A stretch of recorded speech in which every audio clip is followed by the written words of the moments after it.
오늘 주시는 하나님의 말씀은 시편 145편 11절부터 마지막 21절까지 말씀입니다. 시편 145편 오늘 뒷부분, 오늘 이 말씀을 이해하려면 어제 봤던 말씀 10절을 먼저 좀 보셔야 됩니다. 원문으로 보면 당신께 감사를 드립니다. 여호와시여, 당신이 이루신 모든 것들이 그러하오며 당신의 성도들도 당신을 찬송하나이다. 하나님을 믿는, 하나님을 따르는 성도들이 하나님을 향하여서 찬송을 올린다고요. 찬송을 올린다는 그 말씀에 이어서 11절을 보시면 당신의 왕국의 영광을 그 성도들이 이야기하며 당신의 막강함들에 대하여 말하나이다. 하나님이 통치하시는 그 왕국에 영광이 있다고요. 그 영광을 사람들이 막 입을 열어서 이야기를 하는 거예요. 어떤 한 사람만 나와서 이야기를 하는 게 아닙니다. 여러분, 교회도 말이죠, 하나님에 대해서 전하잖아요. 하나님이 다스리시는 왕국. 이 세상에 나라만 있는 것이 아니라 우리는 보이지 않는 하나님의 왕국에 속해 있는 자들이라고요. 그러면 이 왕국에서는 목사님 한 사람만 뭐 하나님이 좋다, 이렇다, 뭐 설교를 하고 이야기하는 게 아니라 목사님보다도 더 많은 사람들이 더 화려하게, 더 장황하게, 더 많은 부분에서 입을 열어가지고는 이야기를 하는 거예요. 하나님이 다스리시는 왕국에 대해서. 교회에는 하나님의 나라에 대한, 하나님이 다스리시는 그 왕국에 대한 이러한 찬양과 간증과 이야기가 풍성해야 될 줄로 믿습니다. 대개 성도들이 말이죠, 그 목사님의 말씀만 들어서 무슨 뭐 시험 들고, 목사님의 말씀만 들어서 축복을 누리고 뭐 그러지 않습니다. 물론 한 교회가, 한 예배당이 견실하게 성공하고 또 많은 성도들이 움집하려면 목사님이 전하시는 그 설교 말씀이 참 주요하죠. 그러나 그것 못지않게 중요한 것이 있다면 성도들이 일상에서 나누는 대화들이에요. 어느 교회는 성도들이 만나기만 하면 돈 얘기요. 또 어느 교회는 성도들이 만나기만 하면 먹는 얘기요. 어디가 맛있대? 뭐가 맛있대? 어느 성도들은 만나기만 하면 싸워요. 어느 성도들은 그러나 모이면 기도하고 서로 하나님이 자기의 삶 속에서 이루어 주신 일들을 막 자랑하고 증거하고 드러내고 그런다고요. 그러니까 성도들이 일상에서 나누는 그런 대화가 얼마나 소중하고 중요한지 몰라요. 목사님만 강단에서 실수하지 않고 온전히 하나님의 말씀만 증거하는 것뿐만 아니라 여러분도 교회에서 또 생활 속에서 만나는 사람들에게 하나님이 다스리시는 그 왕국의 영광을 이야기할 수 있어야 돼요. 왕국의 영광이라고 그랬어요. 영광이라고 하는 것은 좋은 부분이죠. 하나님 우리에게 베풀어 주시는 그 좋으신 것들을 우리가 막 드러내고 증거하는 거예요. 그리고 당신의 막강함들에 대해서 말하나이다 그랬어요. 하나님이 얼마나 강력하신 분이신지요. 그 강력한 힘이요, 우리의 일상생활 속에 어떻게 드러납니까? 가난을 부요함으로 바꾸시고요. 우리 인생의 저주를 깨쳐버리시고요. 귀신과 마귀를 물리치시고 모든 병을 치료하시고 이런 그 막강한 능력으로 우리에게 나타난다고요. 그러니까 여러분이 성경 뭐 창세기부터 요한계시록까지 줄줄줄줄줄줄 암송하고 외우는 거 뭐 그것도 참 훌륭하죠. 그러나 성도들은요, 그거보다 더 이 강력한 그 능력을 발휘하는 어떤 그 말씀이 있다면 나의 삶 속에 함께 하신 하나님, 또 어떤 그 성도들의 삶 속에서 귀신이 물러가고 병이 고침받고 또 가난했던 자가 부유하게 되고 안 되던 일이 되고 하는 그런 간증들도 성도들의 삶 속엔 참 중요합니다. 간증을 들으러 교회 다니지 마시고 간증을 하러 다니세요. 그러니까 우리는 간증을 듣고 어머 누가 이랬대 연속극 보듯이 그렇게 하지 마시고 여러분이 주인공이라니까요. 그래서 끊임없이 하나님에 대해서 증거할 수 있는 그런 인생들이 되기를 주의 이름으로 먼저 축복합니다. 12절입니다. 이는 사람의 아들들에게 그분의 막강하심들과 그분의 왕국의 영광스러운 존귀하심을 알게 하려 함이니이다. 예, 사람의 아들들, 인생들에게는요, 필요한 게 뭐냐? 그 막강한 힘을 가지신 하나님이 필요한 거예요. 그리고 하나님이 다스리시는 이 영광스러운 하나님의 통치가 귀하고 아름다운 거예요. 어제 저쪽 삼성동하고 또 저쪽 그 가락동까지 차를 몰고 한번 갔다 왔어요. 무슨 일이 있어 갖고요. 예, 이렇게 가는데 저쪽에 그 강남구에 가다 보니까 이정표가 하나 보여요. 그 무슨 사랑의 교회 그래갖고 거기서부터 한 30m 이렇게 써 있더라고요. 지나가면서 불현듯 그런 생각이 나는 거예요. 지금부터 약 한 30년 정도 됐죠. 30년 전에 그쪽이 막 서울에서 처음 개발이 돼가지고 그 넓은 벌판에, 거의 황량한 벌판에 아파트가 들어서기 시작을 하는 거예요. 그때 한 40대 중반쯤 되셨던 목사님 한 분이 거기 한 교회의 지하실에 한 30평 정도 되는 그 지하실에 교회를 이렇게 개척을 하셔서 목회를 하셨어요. 아마 그 사람도 별로 없고 집들만 이렇게 뻐끔하게 이렇게 짓고 있는 그곳에 30년 지난 후에 뭐 대한민국에서 가장 그 비싼 아파트들이 들어서 있는 그곳이 되리라고는 그 당시 사람들은 생각을 못했을 거예요. 그런데 기도하는 그 한 목회자가 그 지하 예배실에서 꿈을 가지고 목회를 시작을 했다고요. 그리고 그 당시에 그 목사님이 설교했던 그 내용이 테이프로 남아있는데 제가 그 테이프를 한번 오래전에 들어봤어요.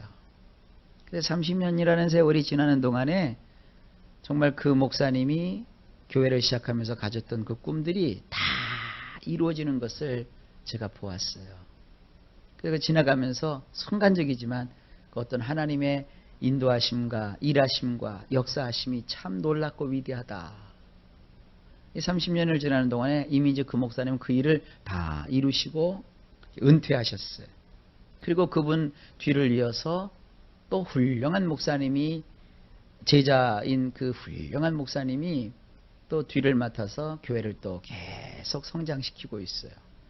말씀 들어보면 뭐 요즘은 한 성도들이 한 5, 6만 명, 말이 5, 6만 명이죠, 여러분. 이건 뭐 엄청난 거죠. 그러면서 하는 일들이 얼마나 많은지 몰라요. 우리는 5, 6만 명이 모이는 그 엄청난 규모의 교회를 보지만 그 교회의 시작은 조그마한 그 지하 예배당에서부터 시작이 된 거예요. 모든 게 그래요. 하나님 나라는 하나님의 영광이 있고 하나님의 권능이 있습니다. 그래서 그 하나님의 영광을 바라보고 하나님의 권능을 붙들고 나아가다 보면 어느 날 넓고 사람들이 감히 쳐다보지도 못할 정도로 큰 일들을 이루게 되는 것입니다. 교회도 그렇고요. 개인도 그렇고요. 어려울 때일수록 하나님 앞에 소망을 가지고 기도하는 것이 중요합니다. 여러분들 그렇게 생각하지요? 모든 일이 다 잘 됐으면 좋겠다. 아주 그냥 풍파도 하나 더 없었으면 좋겠다. 그러면 그 신앙이 좋을 것 같지요? 편안한 사람 치고 제대로 믿는 사람이 근데 사실 없어요. 평안함이요, 하나님의 축복을 받아서 고난과 연단과 시련을 통하여서 찾아오는 평안은 빼앗기질 않아요. 그러나 어떠한 어려움과 시련도 없이 그냥 편안하기만 하면 그건 신앙이 아니라 이상하게 돼요. 그래서 오히려 시련을 겪고 고난 속에 있는 사람들은요, 신앙이 여러분 그 시련 때문에 없어질 것 같죠? 없어지면 그건 가짜예요. 오히려 어려운 사람은요, 신앙이 불같이 일어나요. 그런 축복이, 그런 역설이 우리 인생 속에 있단 말이에요. 그래서 우리 성도들은 끊임없이 하나님이 가지신 그 권능, 하나님이 이루시는 그 엄청나신 일, 그리고 하나님의 그 영광스러운 존귀하심을 사람들에게 부지런히 전해야 돼요. 그래서 하나님께서는 역경과 어려움 속에 있는 사람들이 우리가 전하는 그런 하나님이 하신 일들에 대한 그런 소리를 듣고 힘을 얻어 결국은 그들도 영광스러운 하나님의 축복의 대열에 동참할 수 있는 것입니다. 그래서 13절에 이렇게 말하고 있어요. 당신의 왕국은 한없이 영원한 왕국이오며 당신의 통치는 모든 세대들 가운데 있나이다. 다윗은 왕입니다. 나는 왕으로서 이렇게 했다. 나는 왕으로서 저렇게 했다. 그렇게 말하지 않았어요. 자기는 왕이지만 그러나 하나님이 다스리시는 그 왕국을 섬기는 일개 졸부에 지나지 않는다. 결국 내가 다스리고 있는 이 나라도 내가 다스리는 것이 아니라 하나님이 다스리시는 영원한 왕국의 한 부분일 뿐이다. 나의 통치는 작은 것에 지나지 않고 나의 통치는 기한이 정해져 있지만 그러나 하나님의 통치는 모든 세대들 가운데 있습니다. 그리고 하나님이 하시는 것을 드러내고 있어요. 우리 때로 간증시켜보면 내가라는 말만 들려요. 여러분 가끔 어떤 분들의 이 간증 틀어놓고 한번 들어보세요. 내가. 근데 다윗은 뭐예요? 하나님의 왕국이, 하나님의 통치가. 여러분 하나님을 높여드리세요. 하나님을 앞장세우세요. 하나님이 높아지면 하나님 옆에 붙어있는 나도 더불어 높아지는 거예요. 이것이 다윗이 보여주고 있는 인생의 모습들이에요. 14절 여호와께서 지원해 주시는 자는 타락한 모든 자들이 나이다. 납작 엎드린 모든 자들을 일으키시는도다. 여러분 하나님은요 인생의 타락한 자, 타락이다 그러니까 무슨 뭐 죄를 짓고 뭐 그렇게만 생각하지 마세요. 자기의 위치에서 떨어진 자들, 이런 사람들을 하나님은 지원해 주세요. 제가 조금 전에 얘기했죠. 잘 되는 것만이 능사가 아니라니까요. 안 되고 넘어지고 쓰러지는 일이 있을 때 그때가 뭐냐? 하나님의 후원이 나타나는 때예요. 그러니까 절망한 성도들이 혹은 절망을 경험한 사람이 세상을 보고 풀이 죽었고 약호가 죽어서 쭉 처져 있는 것이 하나님의 뜻이 아니에요. 우리는 그들에게 가서 살아계신 하나님, 그들을 지원해 주시는 하나님을 전하고 소개해야죠. 사람의 끝은요, 하나님에게는 시작이에요. 내가 한다고 앞장서면 하나님은 뒷짐 주고 계세요. 그러나 하나님을 앞세워드리고 나는 그 주님을 따라가면 하나님께서는요, 이를 이루어 주세요. 그래서 납작 엎드린 모든 자를 하나님은 일으켜 주시는 거예요. 하나님 앞에서 뻣뻣하게 서 있으면 안 돼요. 인생의 폭풍이 몰아칠 때 뻣뻣하게 서 있으면 날아가요. 납작 엎드려야 돼요. 그러면 하나님께서는 그를 붙잡아 일으켜 주십니다. 그 다음에 15절 모든 자들의 눈이 당신만을 소망하였더니 당신께서는 그들에게 때를 따라 먹거리를 주셨나이다. 아침부터 밤늦게까지 먹고 살기 바쁘다고 왔다 갔다 하는 사람들 뭐가 되는 것 같죠? 나중에 지나보면 아무것도 없어요. 아무것도 없어요. 그러나 먹거리보다도 중요한 것이 뭐냐? 하나님을 소망하는 거예요. 이 목사가 되어서 제일 상처받을 때가 언제인 줄 아세요? 성도들이 하나님을 섬기는 중요성을 모르고 하나님 앞에 예배하는 것을 소홀히 할 때 그때 목사가 제일 많은 상처를 받아요. 저 백성들을 어찌하면 좋겠습니까?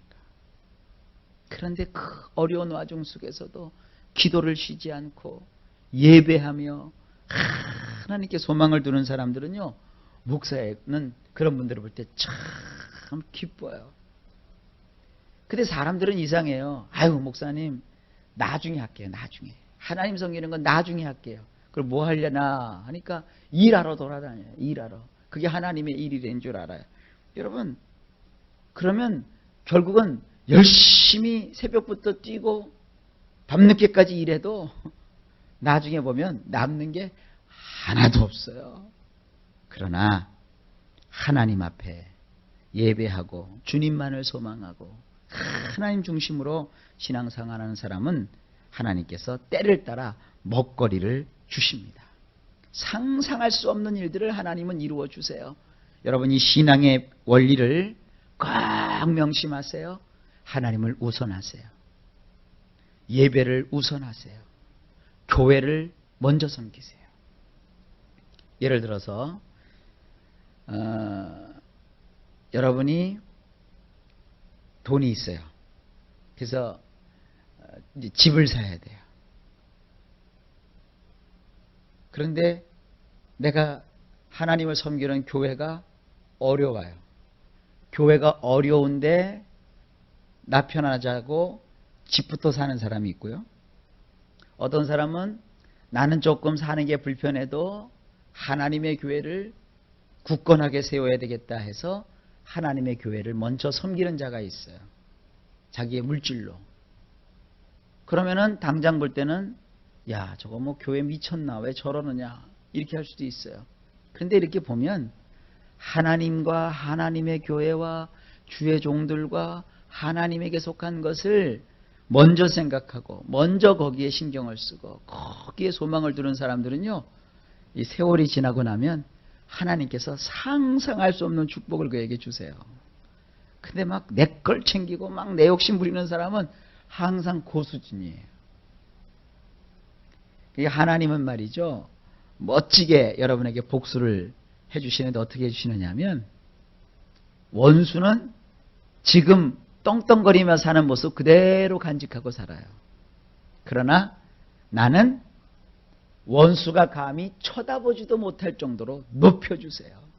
이게 하나님이 주시는 큰 축복입니다. 그래서 원수는 언제 망하나 이거 보지 마세요. 원수가 망하는 걸 기다리다가 눈 빠져요. 그래서 원수는 이제 잊어버리세요.